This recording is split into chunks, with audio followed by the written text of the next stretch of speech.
ये स्टूडेंट्स, ये BCom part second income tax की क्लास चल रही है। इस क्लास में मैं आपको इनकम फ्रॉम बिजनेस प्रोफेशन के बारे में बताऊंगा। इससे पहले जो वीडियो मैंने भेजे थे उनमें मैंने 3 चैप्टर करा चुका हूँ। Income from salary 3 major head, chapter तो बहुत सारे हो गए हैं, 3 मेजर हेड्स में करा चुका हूँ। Income from salary, income from house property, और ये तीसरा है। इससे पहले मैं एक डेप्रिसिएशन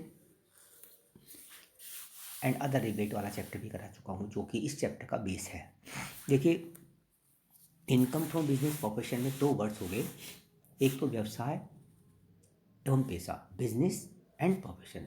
देखिए, बिजनेस यानी व्यवसाय में किसी भी तरह की कैटेगरी हो सकती है। वाणिज्यिक क्रिया हो सकती हैं, ट्रेडिंग एक्टिविटी हो सकती हैं, या मैन्युफैक्चरिंग एक्टिविटी हो सकती है, या कोई एडवेंचर वर्क हो सकता है जिसको कमीशन एजेंट वगैरह भी इसमें आ जाते हैं। तो ये 3-4 तरह की कैटेगरी जो है अपनी बिजनेस की, उन सबको हम व्यवसाय की कैटेगरी में लेते हैं। नेक्स्ट इम्पोर्टेंट बात यह है कि पेशा, प्रोफेशन किसे कहते हैं, ये आपके 1 नंबर की डेफिनेशन पूछ सकते हैं। देखिए, पेशे से तात्पर्य ऐसे कार्य से है जिसमें उच्च शिक्षा, बौद्धिक क्षमता एवं अनुभव की आवश्यकता होती है, उसे हम पेशा कहते हैं। जैसे चार्टर्ड अकाउंटेंट है, आर्किटेक्ट है, डॉक्टर है, इंजीनियर है, इन सब के लिए विशेष योग्यता की आवश्यकता होती है, और अनुभव और बौद्धिक कुशलता की आवश्यकता होती है। इन सबको हम पेशे की कैटेगरी में लेते हैं। एक वर्ड होता है वृत्ति या धंधा, वोकेशन। देखिए, जैसे पेशे के लिए बौद्धिक क्षमता या उच्च शिक्षा की आवश्यकता होती है, वृत्ति या धंधे में उच्च शिक्षा की आवश्यकता नहीं होती है, जिसमें अनुभव और उसकी कार्यकुशलता ज़्यादा निर्भर करती है। अनुभव एवं कार्यकुशलता ज़्यादा महत्वपूर्ण है। इसमें हम इसको लेते हैं खाती है, सुनार है, धोबी है, जिनको स्पेसिफिक नॉलेज की अनुभव की आवश्यकता होती है। इसके अलावा हम गायक भी ले सकते हैं इस कैटेगरी में, और संगीतज्ञ भी ले सकते हैं, और कोई खिलाड़ी को भी अभी इसको इंक्लूड करते हैं इसमें, और नर्तक को भी इंक्लूड करते हैं।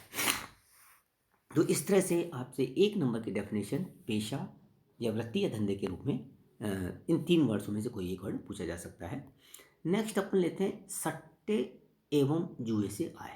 देखिए, सट्टा और जुआ दोनों अलग अलग वर्ड है, लेकिन इनको थोड़ा सा कई बार ऐसा लगता है दोनों मिलते जुलते वर्ड है, इसलिए एक साथ इनको लिया गया है। देखिए, सट्टे की आय से आपका क्या तात्पर्य है, ये 1 नंबर का क्वेश्चन पूछा जा सकता है।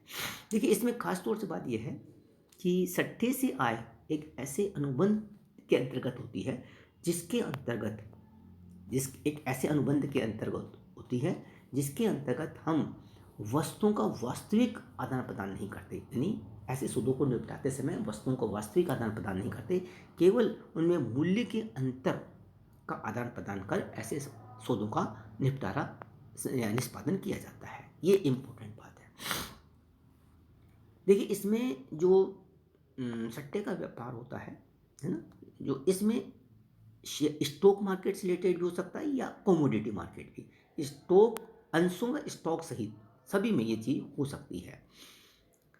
अब इतना ज़्यादा बीच में और बहुत सारे पॉइंट हैं, इतने ज़्यादा इंपॉर्टेंट नहीं है। बस एक चीज़ ध्यान रखने वाली बात है कि भाई एक अलग से मैं चैप्टर पढ़ाऊँगा तुम लोगों को, इन set of and carry forward of losses, यानी किस तरह से हम एक हानि को दूसरी लाभ से किस तरह से हम उनका समायोजन कर सकते हैं। एक अलग से चैप्टर है set of and carry forward of losses. तो यहाँ इसमें जो सट्टे से संबंधित जो भी बिजनेस प्रॉफिट लॉस होता है उनके बारे में बताऊंगा कि सट्टे से, यानी स्पेकुलेशन वर्ड है इसके लिए, सट्टे से यदि किसी तरह की हानि होती है तो हम किसी दूसरे सट्टे की आय से उसको समायोजित कर सकते हैं, सेट ऑफ कर सकते हैं, है ना?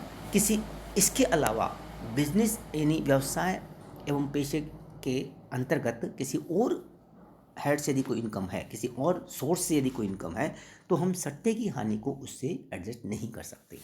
हाँ, ये जरूर कर सकते हैं कि यदि कोई अन्य व्यवसाय से रिलेटेड कोई हानि है तो हम सट्टे के लाभ से उसको पूर्ति कर सकते हैं। लेकिन बहुत ध्यान से रखने वाली बात है कि सट्टे से होने वाली स्पेकुलेशन से यदि कोई हानि होती है तो किसी अन्य स्पेकुलेशन प्रॉफिट से या आगे के वर्षों में इसको कैरी फॉरवर्ड करके सेम सट्टे के इनकम से सेट ऑफ कर सकते हैं, समायोजित कर सकते हैं, लेकिन किसी अन्य व्यवसाय की आय से इसका समायोजन नहीं कर सकते। लेकिन अन्य व्यवसाय से यदि कोई हानि है तो हम सट्टे के लाभ से उसका समायोजन कर सकते हैं।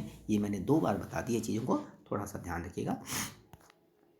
अब आप देखिए इसमें 2 वर्ड हैं, सट्टे से आय और जुए से आय। ये आपसे अंतर पूछ सकते हैं, 2 नंबर 1 नंबर का क्वेश्चन भी हो सकता है, ये 10 नंबर का भी क्वेश्चन हो सकता है। देखिए सट्टे से जो आय है ना, इसमें व्यावसायिक योग्यता की आवश्यकता होती है, जबकि जुए से आय के लिए व्यावसायिक योग्यता की आवश्यकता नहीं होती। और सट्टे से जो आय है इसमें व्यावसायिक अनुबंधों का निष्पादन मूल्यों में अंतर का आदान प्रदान करके किया जाता है, जबकि जुए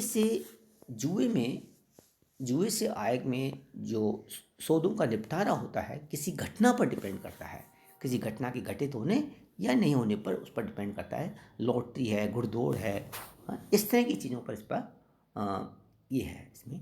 और एक ये है कि सट्टे की आय सट्टे की जो आय है इनकम फ्रॉम बिजनेस प्रॉपर्शन, यानी व्यवसाय पैसे शीर्षक के अंतर्गत हम टैक्सेबल करते हैं, कर योग करते हैं, जबकि जुए से आय है उसको इनकम फ्रॉम अदर सोर्सेज में अन्य साधनों से आय के अंतर्गत लेते हैं। अच्छा, एक और बात है कि सट्टे से हुई हानि का समायोजन हम किसी अन्य सट्टे के लाभ से कर सकते हैं, लेकिन जुए से यदि कोई हानि होती है तो हम किसी दूसरे जुए से उसको एडजस्ट नहीं कर सकते, क्योंकि जुए के अंतर्गत हम एक्सपेंसेस को ही अलाउ नहीं करते हैं। यदि कोई इनकम होती है इससे तो वो टैक्सेबल होती है, लेकिन यदि उसमें अपन ने कोई खर्चा किया है, कोई व्यय किया है, कोई हानि का वहन किया है तो हम उसको एक्सपेंसेस नहीं मानते, उसको हानि नहीं मानते, केवल आय ही टैक्सेबल होती है। तो जब इनकी कोई एक्सपेंसेज ही अलाउ नहीं है इस तरह की आय अर्जित करने के लिए, तो इसमें हानि का प्रश्न नहीं होता, चाहे हानि हो।